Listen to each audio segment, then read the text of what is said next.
Hey guys, we wanted to talk to you today about all of the steps we need to put in place before we are ready to send transcripts for your application for college. The first thing we want to look at is a transcript check. You should receive a copy of a transcript, your transcript, by the way, in one of our information sessions. If you are at home or you're quarantined or unable to come to one of our appointments, please shoot me an email and let me know, and I will send you a copy of your transcript. You may or may not have seen your transcript before. This is what our transcripts look like right now. It has the classes that you took in 8th grade, so if you had Algebra 1 or Spanish, it'll show up there. The first thing I would like for you to do is to check and make sure all of the classes that you think you have taken are showing up on your transcript, especially if you came from a different school or if you took a summer class to replace a grade.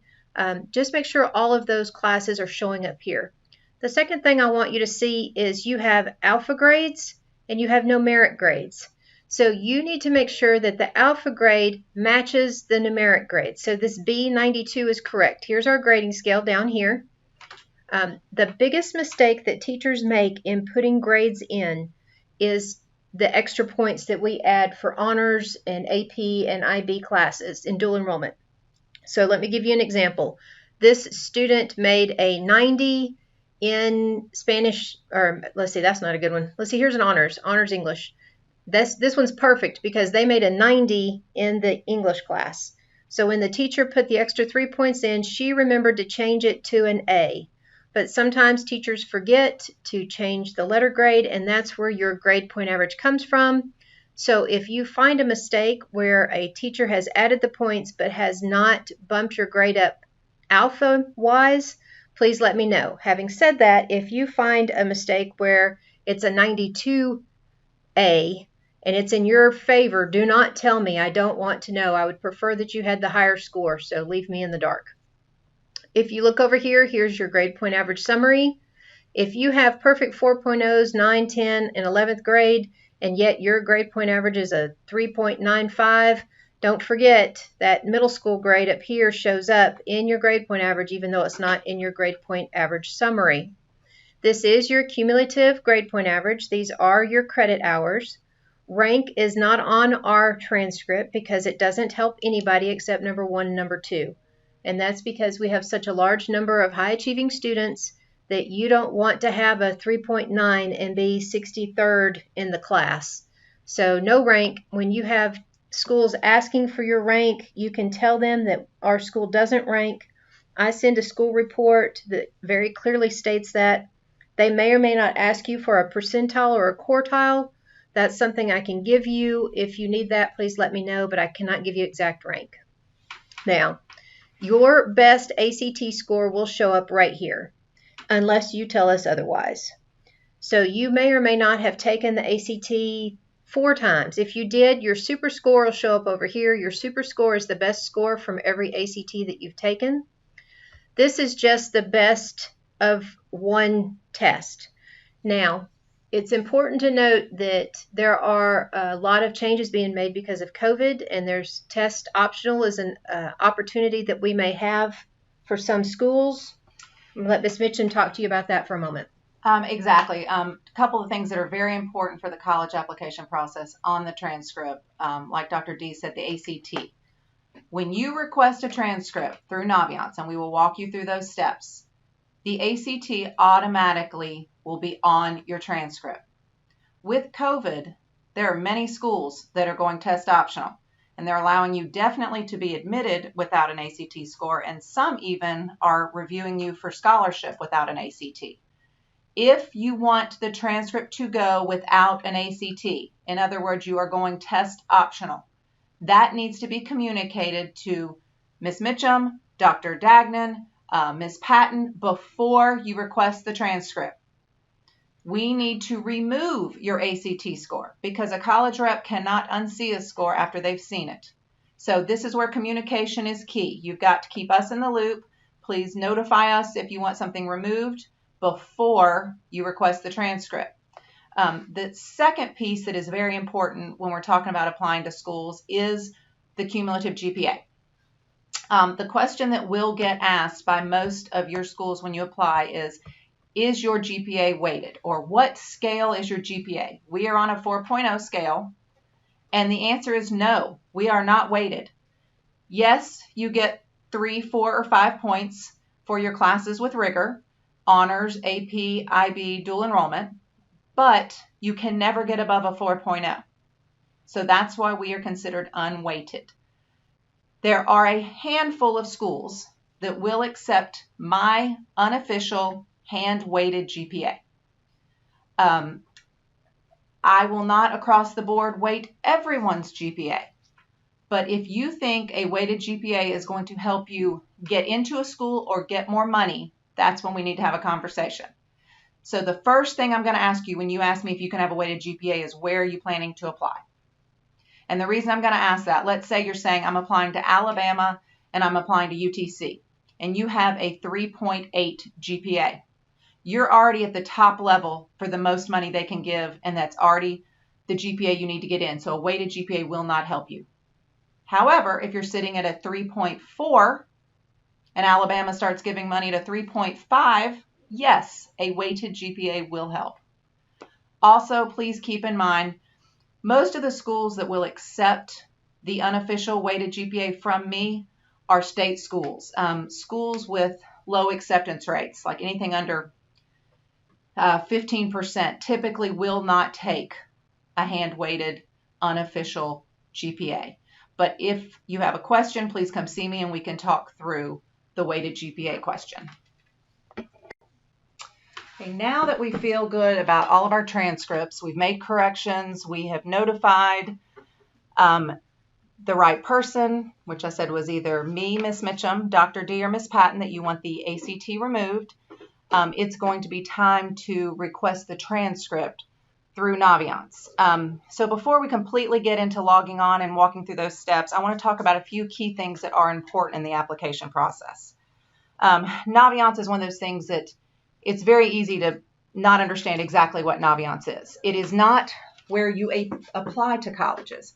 Naviance is basically the tool that Hamilton County uses to store all your supporting documents. I sent an email out recently, but I will remind you of what supporting documents can include. They'll include your transcript, always. That will be a supporting document. The school profile, which we upload and have waiting. School report, which may be necessary if you're doing Common App. We will talk through that. Letters of recommendation, which will be uploaded directly from the teachers you have asked.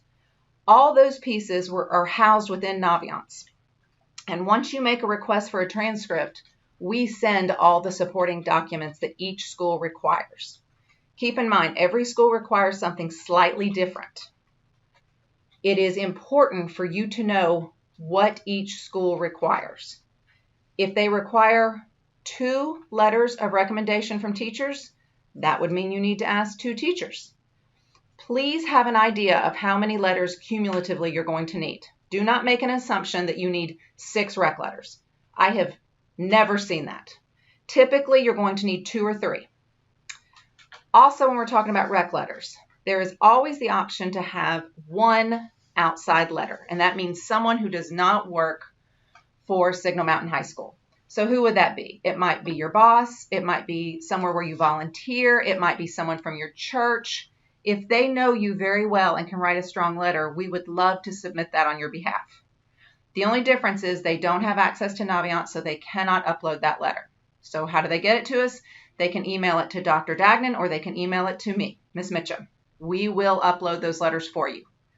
Please know that we read every rec letter before they go out.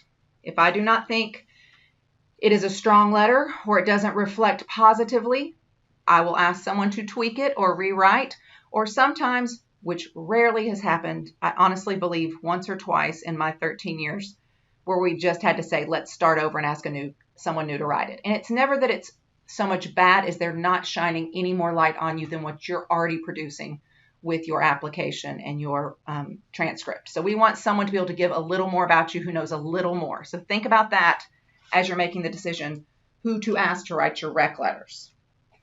The next thing we're going to talk about is what type of application are available to me.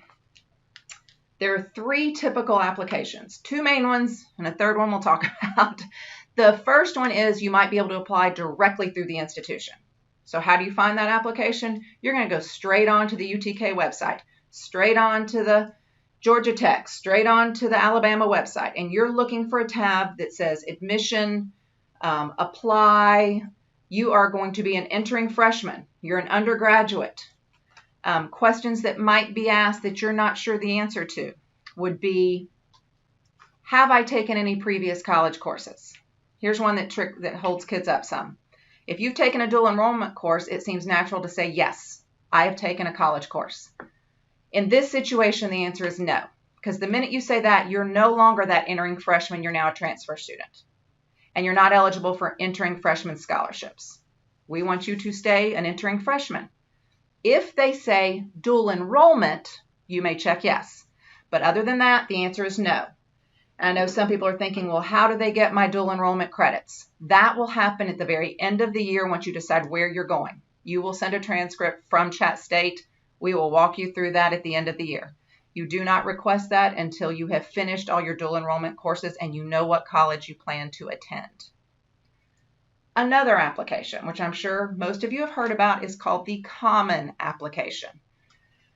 What that means is it's one basic core application that at this point thousands of colleges use. Each college will probably have a supplemental piece they require, but it means you only have to enter your general information once. Does it make sense to use Common Application if available? Sometimes yes, sometimes no. An example would be you're applying to UTK and UTC. At this point, only UTK accepts the Common Application, UTC does not. It is much easier to just go straight through UTK and use their application than it is to go through the extra steps of Common App. However, let's say you're applying to 6 schools. 5 take the Common App. Yes, it would now make sense to use the Common Application. That being said, everyone needs to check their emails and look at all the steps that are required if you're Common App. You must, number 1, create a Common App account. Number 2, you must link Common App and Naviance. Number 3, you must notify Dr. D you are using the Common Application. She has several extra pieces she has to complete. And number 4, you need to let the teachers who are writing your rec letters know you are Common App. They have an extra piece they have to do. So if you're Common App, those are the extra steps. If you forget, check the email, pop in and see us, and we can remind you of the steps you need to complete to link the 2, Naviance and Common App. Now here is the one catch on that. If you have an October 1 deadline and you make a decision to come let everyone know the last day of September, we are not going to have enough time to get all those pieces in. Give us at least 2 weeks. Heads up. So the sooner you know, the sooner we know, the better we are. As soon as you know your Common App, start notifying people. If you get in a crunch and make a last-minute decision, come see us and we will do the best we can and work with you. But we need a couple weeks. Teachers need a couple weeks on rec letters. They cannot crank those out overnight. Our teachers put a lot of time and energy into these letters and they are great. So we want to give them enough time. So please keep those 2 pieces in mind. One other glitch that I want to be sure we notify you about. Please, please, please do not use your Hamilton County email address to apply to college. Unfortunately, they block a lot of the college emails, and that is the only way colleges are going to communicate with you. They're going to notify you if they're missing a piece. They're going to thank you for submitting an application. They are going to invite you to scholarship weekends. They are going to keep you updated through their emails to you. And if you're using the Hamilton County email address and they get blocked, that doesn't work. So please remember, do not use your Hamilton County email address to apply to schools. The other thing you can't do is request your teacher's letter of recommendation through Common App or any other way. You need to ask them in person or use their personal email, your personal email address. Do not request it through any kind of portal in Common App. It will mess you up and we will have to help you resolve the issue. Absolutely. There were some steps in the last email I sent. If you happen to have requested teachers to write your rec letters through Common App, before the integration happened with Hamilton County, you will need to go and delete them so that we're not held up when we start submitting. So there's steps within the email I sent. Just follow those steps. If you're having problems, come see us and we can walk you through that as well. One more thing I'm going to say before we log into Naviance, and I'm going to say this 100 times, and I put it on almost every newsletter. Do not request a transcript before you have applied to the college. And the reason that is important is a college has to have something to match your transcript to. If they do not have an application on file, they do not keep it awaiting your application to arrive. They will not keep it. So you think you're done, but they don't have anything now but your application. So please, you apply first. If that requires a fee, if you're eligible for a fee waiver, if you're doing it on a free week, you put in the code. You have to submit payment, and then you'll log into Naviance and request a transcript. So this next session, we're going to show you exactly how to do that.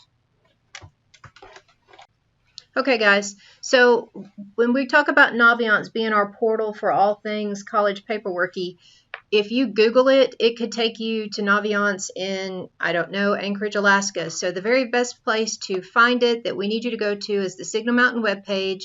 You can see right here where it says Naviance. You're going to click on to Naviance, and you're going to log in as a student. And starting yesterday, they have linked it now with your single sign-on through Hamilton County.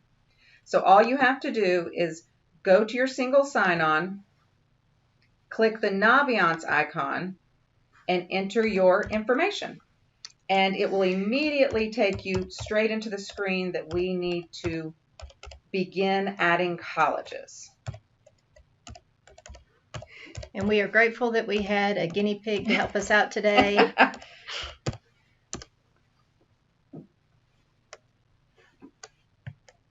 And hang tight, we're getting the password in, all good.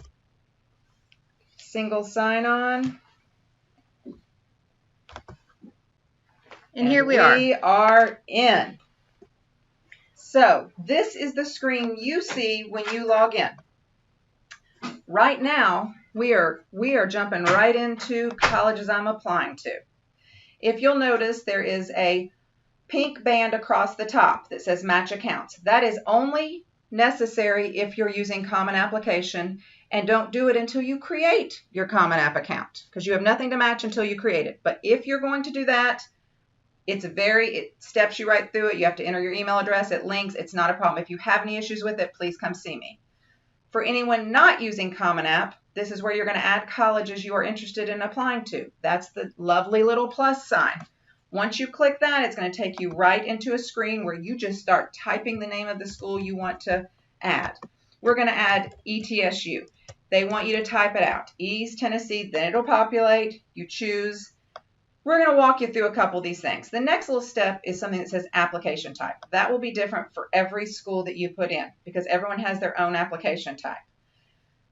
On this, it's truly not critical that you choose the right one on this, only because this is determined by the date you actually submit your application.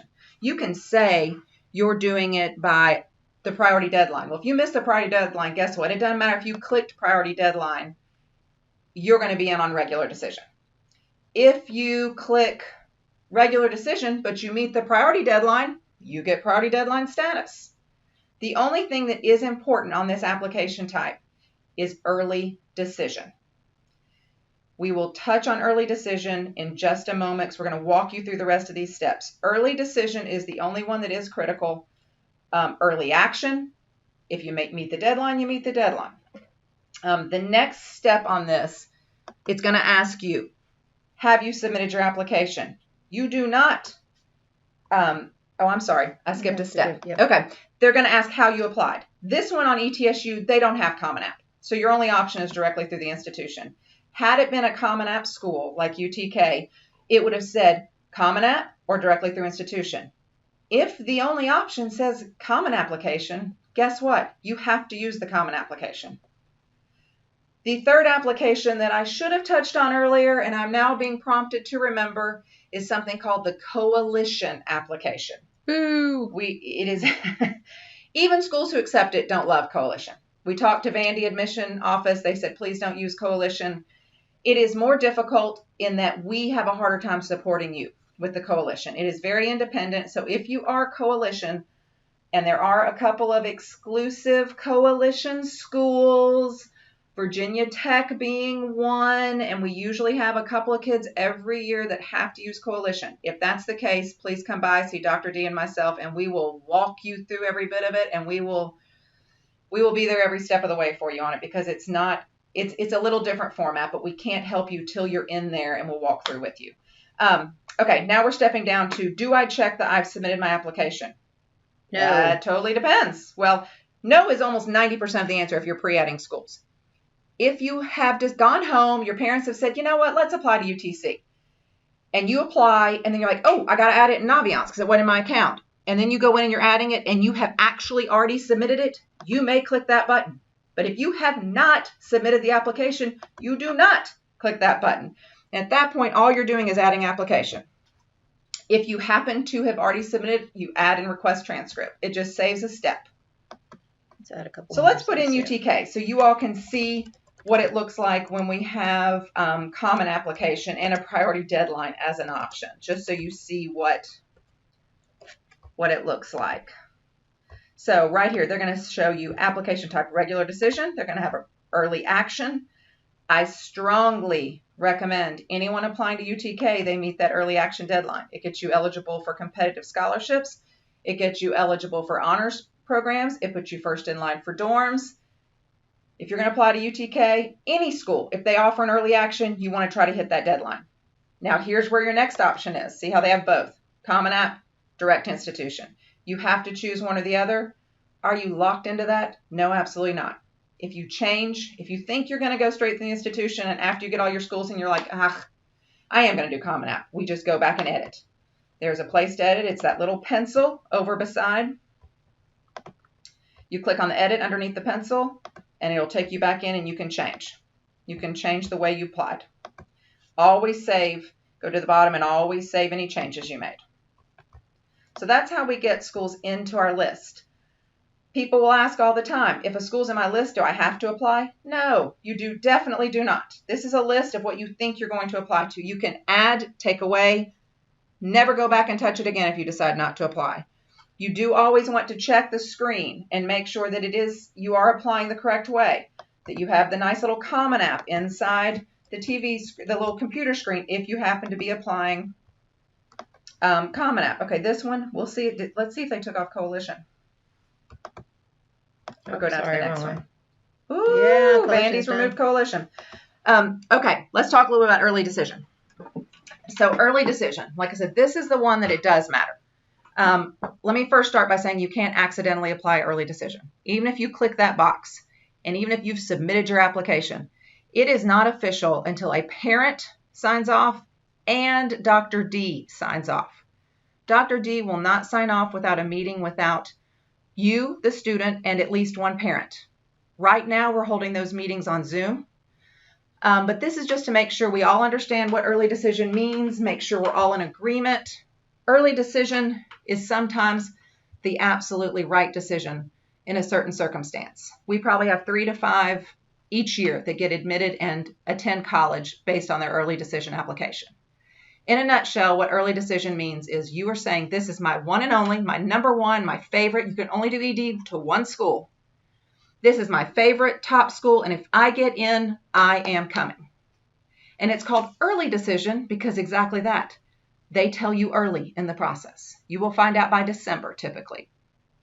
And when you get that admission decision, you get admitted. Woohoo! Everyone is pumped and excited. And that is great. But now you have to follow through with the steps of the binding agreement. And that is you have to withdraw all other applications, whether you've been admitted or not. Let's say you've already applied to UTC and you've gotten an admit. You have to notify, and we have to notify UTC that you have been admitted ED to Vanderbilt. You will not be attending. We are withdrawing your application, which means you're withdrawing any money they were going to award you. You're withdrawing scholarships, honors colleges, everything's withdrawn. Okay, everything's great though. We're all excited. We're going to Vandy. February rolls around. You get your financial aid agreement from Vandy, and it is more than you thought it was going to be. Can you get out of this agreement? You can. You have to meet with them, explain the circumstances, tell them why you need out. Let's say they release you. Now it's February and you're applying to colleges all over again. You have missed all scholarship deadlines. You are not going to get to apply for the honors college at your next school.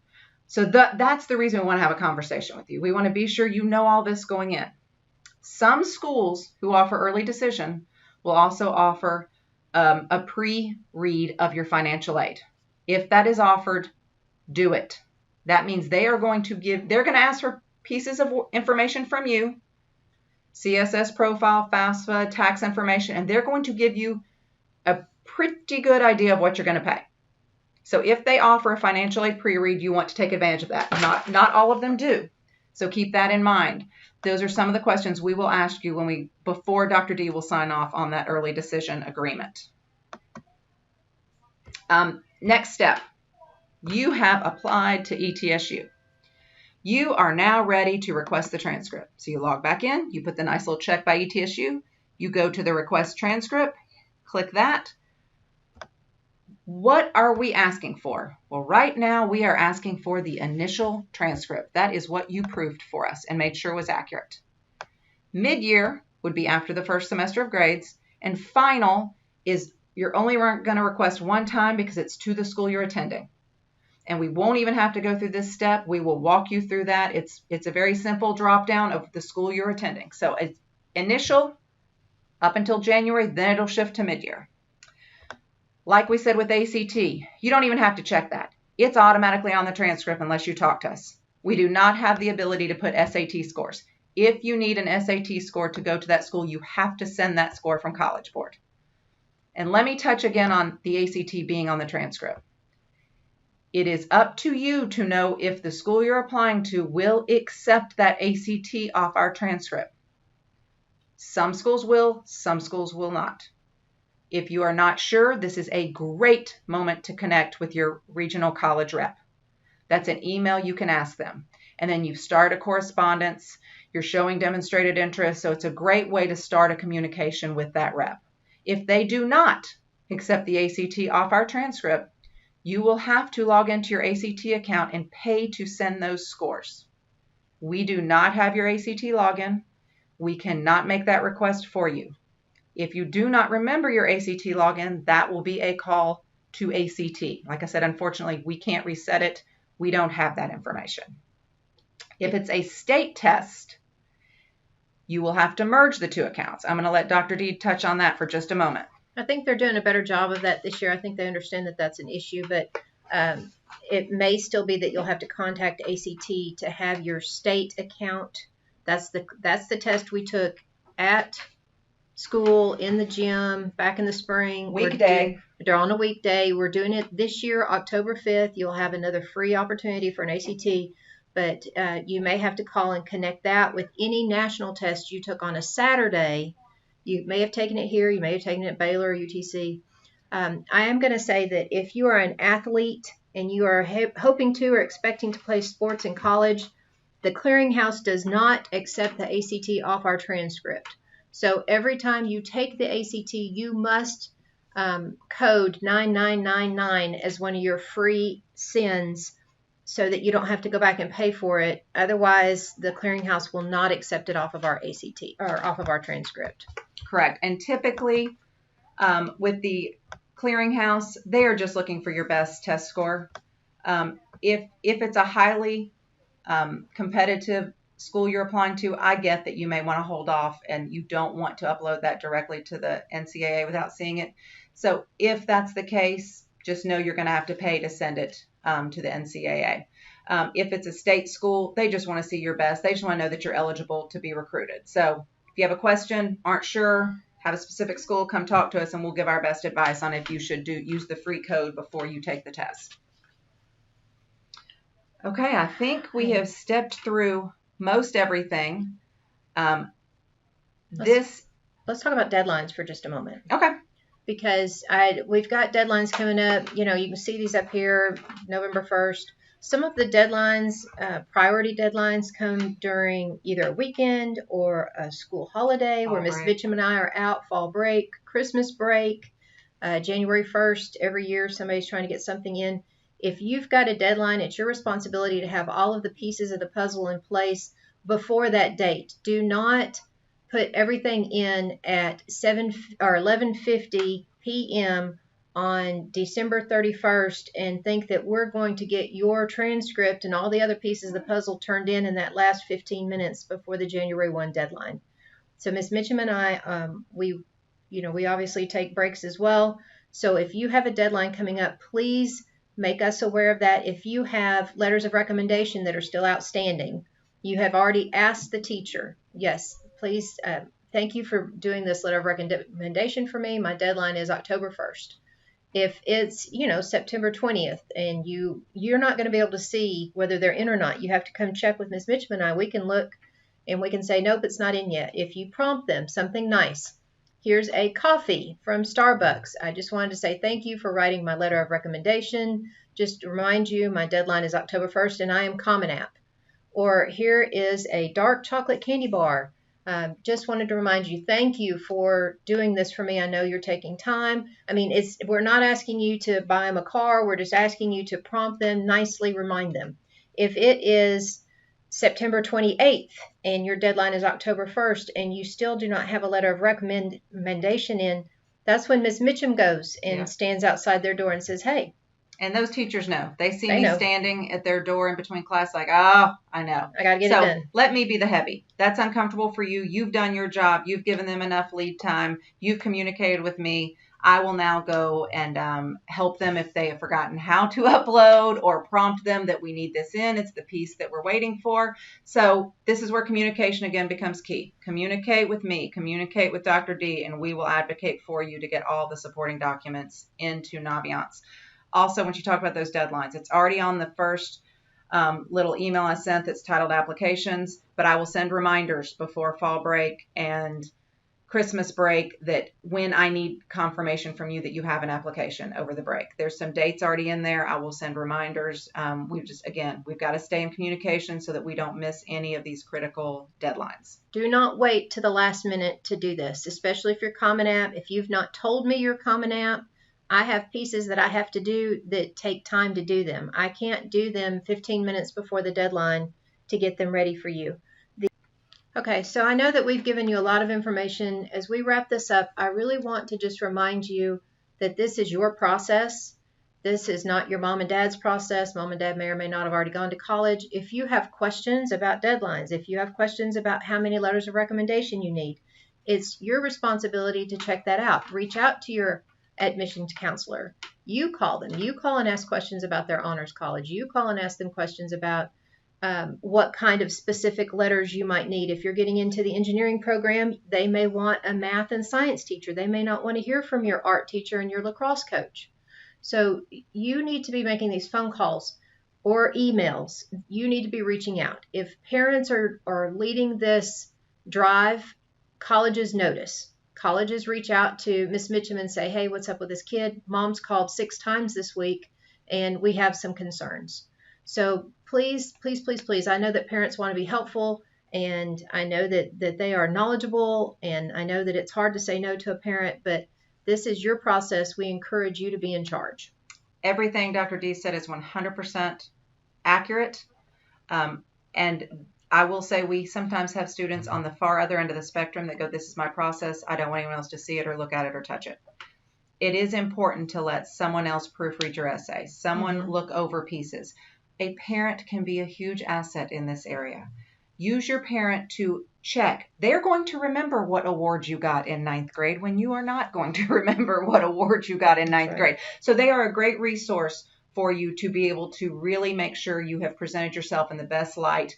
It is sometimes hard for students to really brag about themselves. This is the moment to brag. And what are parents great at? Bragging about their kids. So use them as a resource, but this is your process. When can mama step in and call a school? When it comes to money. That's totally okay. Other than that, this is your process.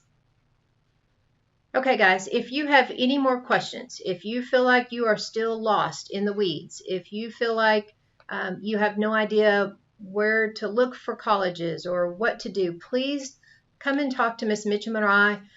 Please go back to your use science results that we gave you. There was so much good information in there about jobs and occupations and things that you might be good at. If you just really have no clue what you want to do, come see us. We can help you navigate some of that information. And you know what? It's okay if you don't know right this moment, because there's still so much big world and so much life to live right this moment that you'll figure things out, and we have faith in you. So we look forward to talking to you. You know how to reach us. We're in the school counseling office across the hall from the media center, and our email addresses are on the website.